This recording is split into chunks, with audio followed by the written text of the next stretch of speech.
જ્યારે કોઈ એક દીકરીને એના માતા પિતા બહાર ભણવા માટે મોકલે છે, ક્યાંક ને ક્યાંક ગામડામાંથી દીકરી બહાર નીકળે અને માતા પિતાને ઘણી આશા પણ હોય છે, પરંતુ હવે એક કિસ્સો એવો સામે આવ્યો છે કે જ્યાં આહિર સમાજની એક દીકરીનું મૃતદેહ મળી આવ્યું છે અને આખી બાબતને લઈને અનેક ચર્ચાઓ પણ થઈ રહી છે. શું છે સમગ્ર મામલો, એની વિગતે ચર્ચા કરીશું. નમસ્કાર, હું છું ઉજ્જવલ અને આપ જોઈ રહ્યા છો નિર્ભય ન્યૂઝ. માત્ર 50,000 ભરી અને ડ્રોન વસાવો, ડ્રોન વ્યવસાયની અંદર કમાવો 7 થી 8 લાખ રૂપિયા પ્રતિ વર્ષ. ગુજરાતના ખેડૂતોની પહેલી પસંદ, તો આજે જ સંપર્ક કરો.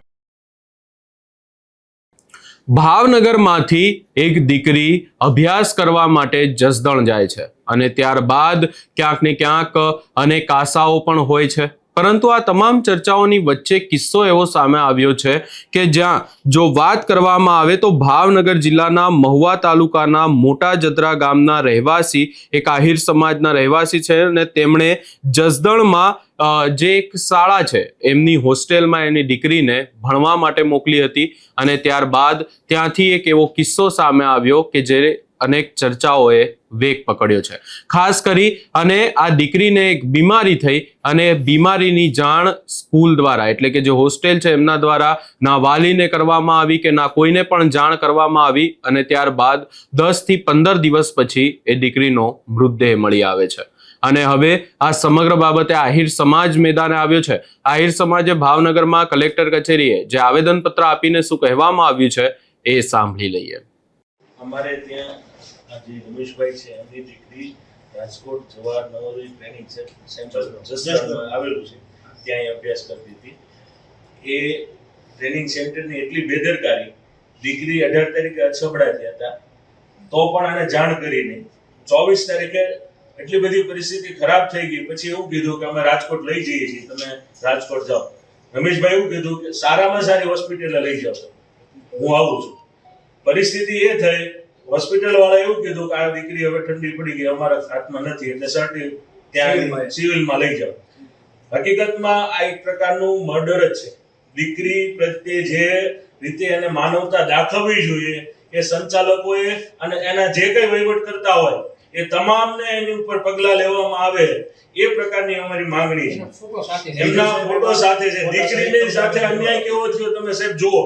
આ અછબડાનું નથી, એને જે ડાઘ આ બધા પડ્યા છે, એટલા ખાડા પડી ગયા શરીરમાં, શરીર આખું કાળું પડી ગયું છે. આ કાળું પડી ગયું છે એટલે હકીકતમાં આ અછબડા નથી, બીજું કંઈક છે. એટલે એની વ્યવસ્થિત રીતે તપાસ થાય, તટસ્થ રીતે તપાસ થાય અને એનામાં એની ઉપર કડકમાં કડક કાર્યવાહી થાય કે જેથી અન્ય કોઈ સમાજની દીકરીને આવી રીતે અન્યાય ન થાય. અન્ય કોઈ સમાજને આવા પ્રકારે ફક્ત આહિર સમાજની દીકરી હકીકતમાં એ સંચાલકો એવા છે. હકીકતમાં ફોન કર્યો હોય ને, જન્મદિવસનો ફોન કર્યો હોય તો પણ એના વાલીને વાત ન કરાવી કે મારી એની વાત કરી લો. હવે તમે એના પિતા છો કે અમે તમારી એની વાત કરાવી?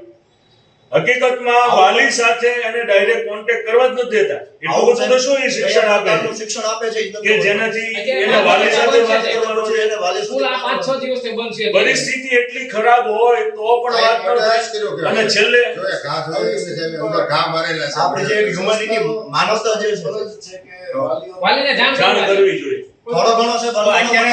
આ ઉપરાંત બીજા 50 જેટલા વિદ્યાર્થીઓને આવા અસમડાના એના ચેપ લાગ્યો હતો. ત્યાંની મેડિકલ ટીમે રેડ પાડી ત્યારે ખબર પડી, ત્યારે પછી બધાને રજા આપી દીધી. આ પરિસ્થિતિ ખરાબ બહુ થઈ ગઈ છે. એવું તો કેવું શિક્ષણ આપે છે કે પરિસ્થિતિ માણસનું મૃત્યુ થાય ત્યાં સુધી એને જાણ ન કરવામાં આવે. સાહેબ, અછબડા છે ચેપી રોગ છે, આપણે જાણીએ છીએ, એને અલગથી હોસ્પિટલાઇઝ કરવું પડે છે. એના વાલીને જાણ કરે તો એના વાલી કઈક વ્યવસ્થિત સારવાર કરાવે.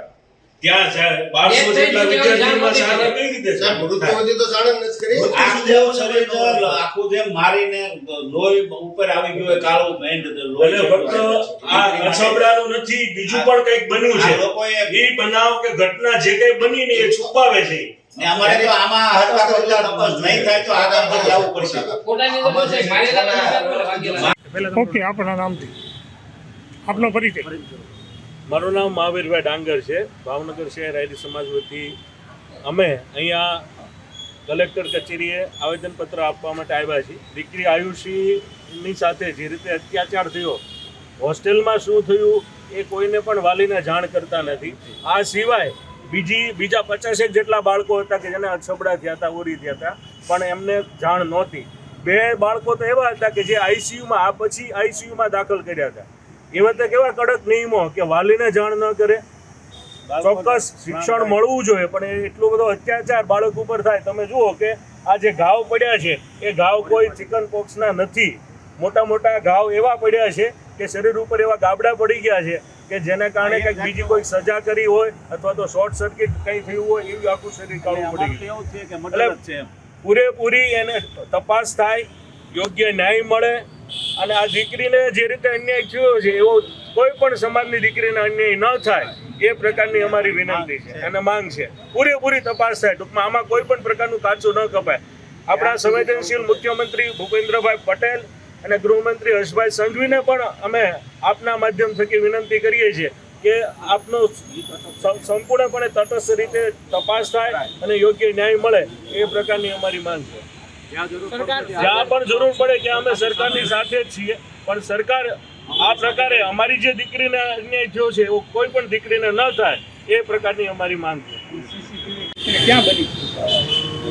મારી દીકરી આલ્ફા જસદણમાં ભણતી હતી, આલ્ફા નવોદય સૈનિક સ્કૂલ ટ્યુશન ક્લાસમાં.